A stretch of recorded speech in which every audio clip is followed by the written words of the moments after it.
CBS has an entire article on this, which I'm linking below if you're interested in that sort of thing. The Akira class utilizes a catamaran-shaped silhouette, which creates two flanking elevated areas around the bridge dome. This gives it the unusual distinction of having the bridge not be the highest habitable area of the ship. The most interesting feature of this class wasn't made apparent in its transparency. Many of you may recognize this notch on the front of the ship. On the NX-01, where the deflector dish is placed. Here on the Akira class is a hangar bay. And in the rear, there are also hangar bay doors. This suggests that the ship has a shuttle bay that spans the entire length of the saucer. My recollection, this is the only ship that we've seen that employs something like this. And this is only in regards to the Tsukuma's model, but check this out. United Federation Atlantic. Federation. Also, there's no ship name on top of what that's like. Nothing. Or this, if we're going to be exact. Now let's get into some comparisons, because Alex Yeager has mentioned multiple times in interviews that his design was inspired by some other ships in Star Trek history. The first, and this is somewhat surprising, is the Klingon bird of prey.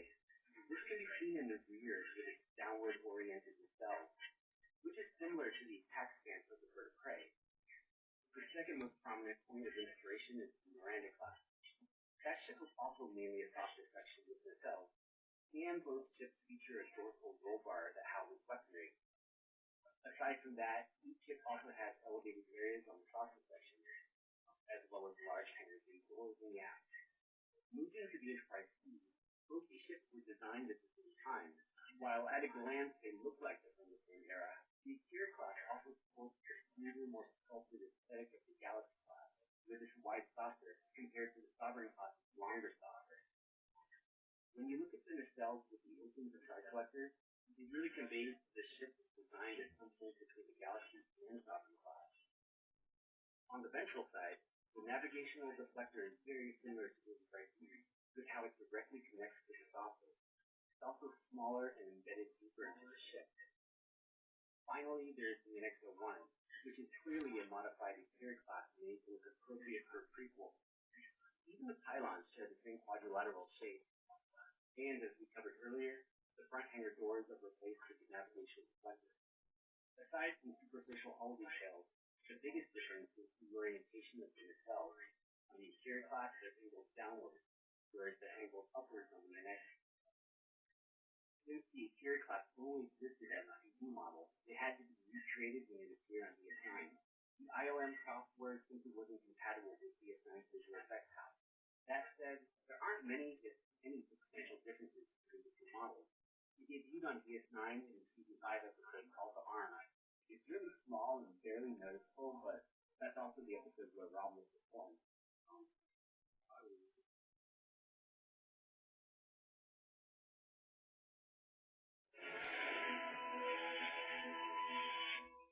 So that's the video.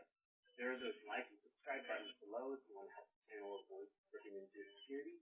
I'd like to thank these patient, generous folks for helping support the channel. You're my United Federation planet. Thank you to everyone else for swinging by. So until the next video, I'll catch you in the next video.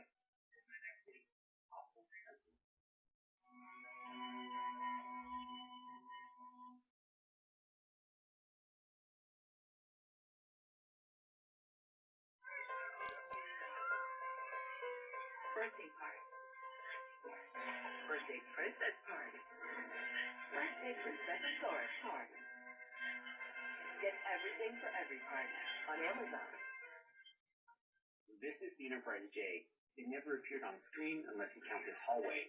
I did a video on this ship a few years ago, but this video is going to be more of a visual breakdown of the ship, since we now have the Tsukuma's model. Okay, let's start. In case you need a refresher, the Enterprise J is from the 31st century. Captain Archer is brought there in an attempt to change his mind about carrying out a suicide mission in the 22nd century. All we see is this hallway, and the scene only runs for 3 minutes and 20 seconds, which is probably longer than this video. The design of the J came about quickly. Here are some early concepts that shows the basic direction that they went in. A modified version of the J would later appear in the Star Trek Ships with the Line calendar series. Here you can see that it has a secondary hull, an only reuses the saucer and the cells from the original version that appeared on the show. Okay, so let's take a look at the ship. So here it is. Since it's from hundreds of years beyond all the Star Trek movies and shows that we've seen thus far, it really allowed the artist to go crazy with the design. The J shares the most in common with the NX. It's been a pattern with Star Trek shows that other Federation ships that appear in any given show have the characteristics of the show's main ship. We've seen that with TNG, Voyager, and here on Enterprise. Just like the NX, the J is mainly a saucer in front of a small engineering hull. The two ships also share the same placement of the navigational deflectors on the front rim of the saucer. The designer Doug Drexler went with a weightless look in how the saucer appears to float within the slot in this engineering hull. The same goes for the design of the pylons and the nacelles. They're much thinner proportionally compared to anything we've seen thus far in the series. The pylons even extend past the nacelles, further giving the ship a weightless appearance. Taking a closer look at the nacelles, the facade collectors are reminiscent of those used on the Enterprise D. They're orange and wrap around the sides. The overall nacelle housing is unique. It holds the facade collectors, but curves up and becomes a very fine point in the aft. You usually see the blue warp coils housed within the nacelle, but here it's a separate piece that runs parallel under the main nacelle housing. Before moving on with the J, I want to make a quick mention of another future Enterprise. In the mid-2000s, there was a Star Trek animated show that was in development under the name Star Trek Final Frontier. This is how that show's Enterprise was shaping up before the whole project was scrapped. I just figured I'd show it to help keep this info from slipping away into obscurity, in case that matters to you. Whatever. As we move forward to the engineering hull, we see this dome. This is the most traditional thing that appears on the ship. Its placement is similar to that on the NX, and is a direct homage to a similar piece that appears on the refit Constitution class. While it's not featured on the model, this 3D model render shows the impulse exhaust here. It's purple just like that of the NX. The engineering hull continues forward and flares out to house the navigational deflector. As it goes over the center of the saucer, you can see gaps that let out the light of whatever is in the center of the saucer. These renders feature running lights scattered throughout the hull. It's a strange touch, since everything else on the ship is so advanced. It's weird that they still have running lights shining on things. Also, given that the ship is supposed to be nearly 2 miles in length, these running lights would have to be insanely bright, so you wouldn't want to have a room anywhere near these. And up top, you can see this insanely small hole registry. It simply reads USS Enterprise NCC 1701 without the J letter suffix. I don't know, maybe they just ran out of room. The saucer is clearly proportionally thin. It's almost like a two-dimensional object that would disappear when turned on its axis. There are dozens of rows of windows lining the top and bottom. Given the size of the ship, these windows would have to be huge, and given their placement, they'd have to be on the ceiling from inside the ship. This all still features the traditional Aztec plating. Again, given the size of the ship and all the technological advances, we figured that these would be less pronounced. Now we've come to the part in the video where we answer the all-important question: can the Enterprise J break dance? So thanks to this comment from Peckham3H, we're going to throw down some cardboard today. And wow, that's the most impressive thing I've seen in years. Well, behind this Martian sunrise and this first image of the black hole. But it's up there. So that's the video. Like, hate, whatever you want. Subscribe if that's the sort of thing you want to do with your life. Thanks for swinging by, and I'll catch you in the next video.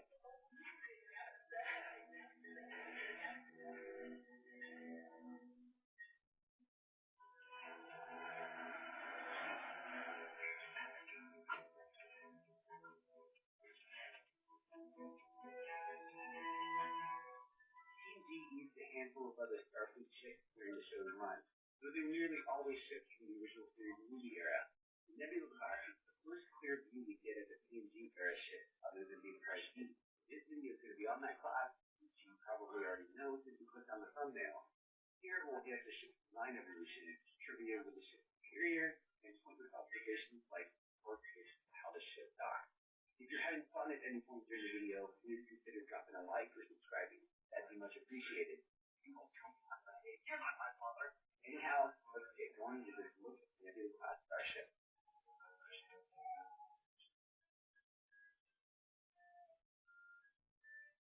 The Nebula class's life began at the Battle of Wolf 359 from the best of both worlds. Here, a handful of ships briefly appeared as smoldering wreckage. They weren't intended to be seen as close, they were basically just set dressing. I covered one of these ships in another video in case you're interested. That's the New Orleans class. Anyhow, what all of these ships had in common was that they were constructed using Enterprise model parts. A few of these ships had the same basic design as what would eventually become the Nebula class. One of these designs would later appear a few other times in random episodes, like here in this ready room. You can see the basic shape of the saucer with 2 warp missiles tucked underneath and a few extra things on top. In this instance, they're smaller warp nacelles.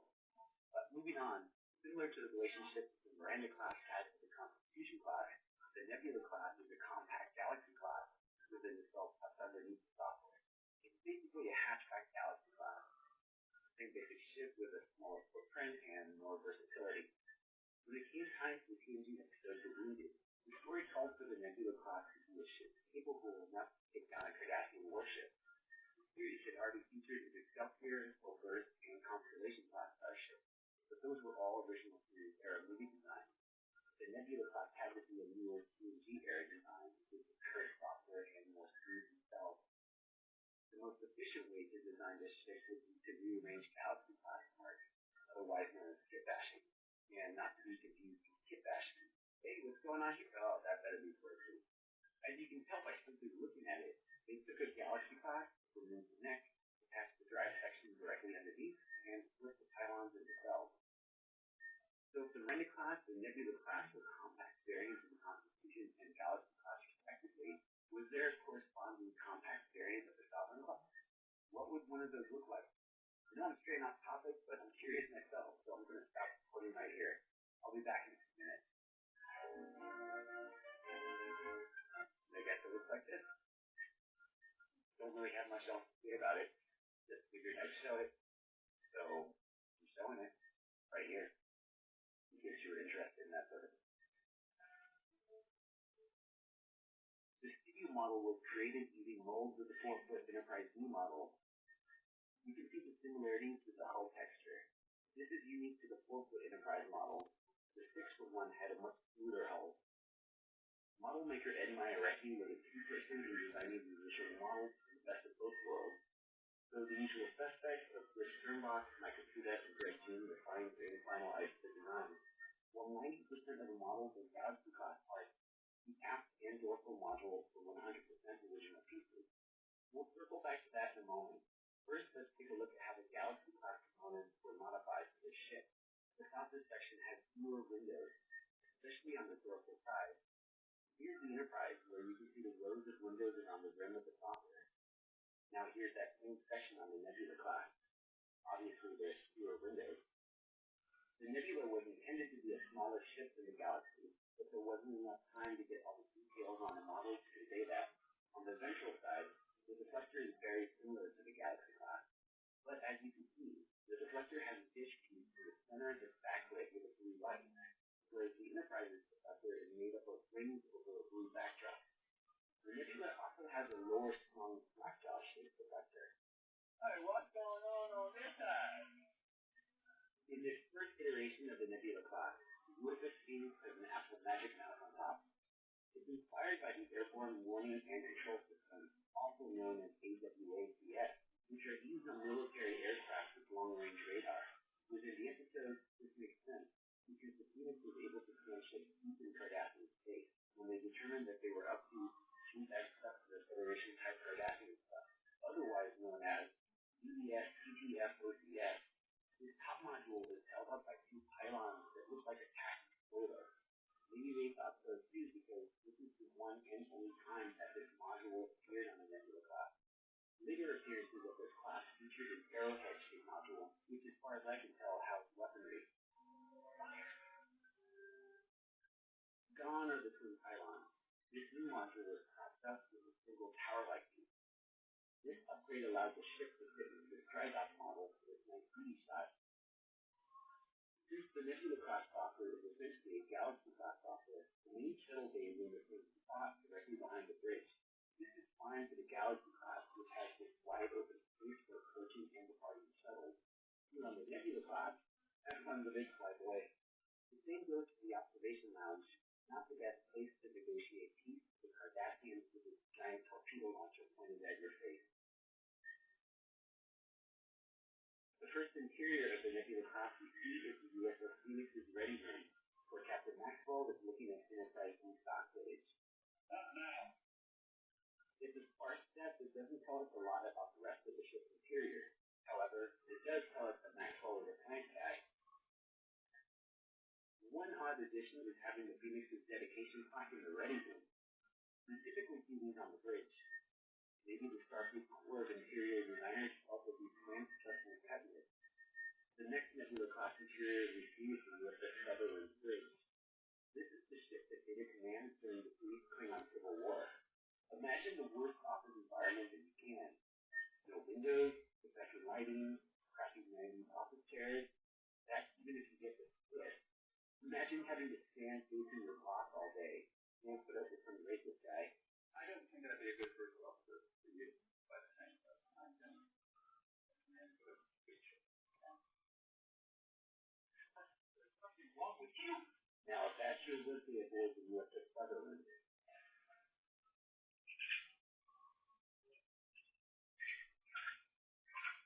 It has a miserable view here as well. The next Nebula class bridge we see is aboard the USS Prometheus.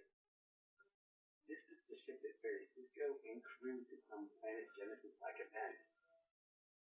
It's another hastily thrown together set, and its captain's chair is a reuse of the USS Sutherland. The most interesting thing of note on this bridge are these stations.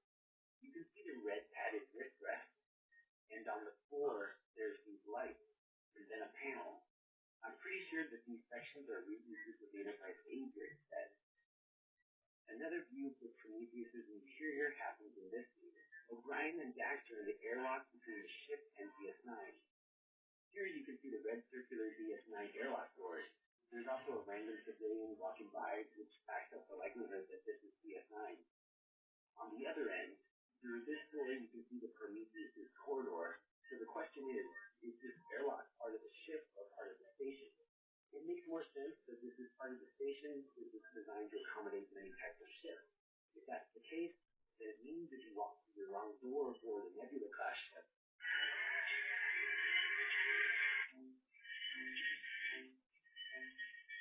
If you're still watching, we've got a few other things to touch upon. The Nebula class had a CG model built. Recall how the physical model was a kit bash of the Enterprise B?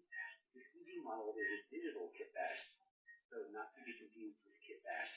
That is not a fire hydrant, complete with fireball. The CG Nebula class was constructed using Galaxy class parts, whereas the physical model had fewer windows and softer than the Enterprise B. The CG model matches the Enterprise 1-to-1. The same goes for the secondary hull. The slack jaw deflector is gone and replaced with the exact same shape found on the Galaxy class.